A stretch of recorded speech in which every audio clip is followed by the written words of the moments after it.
Hello साथीहरू, आज हामी बनाउँदैछौँ मटर पनिर।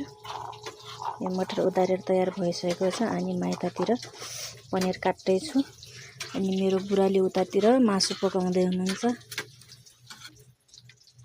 यतातिर मेरो पनिर पनि तयार भइसक्यो काटेर। यतातिर धनिया पनि काटिसके। अब बाँकी चाहिँ पकाउने। हेर्नुहोस् त साथीहरू, हाम्रो तेल चाहिँ तातिसक्यो। यसरी पल्याउने।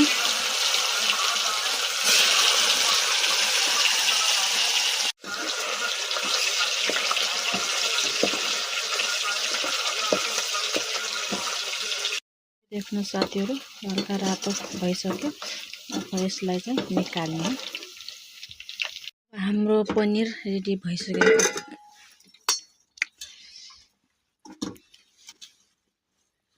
यो छुट्टै पनिर हो साथीहरू है। यतिर चाहिँ भिडियो नलगाउनु।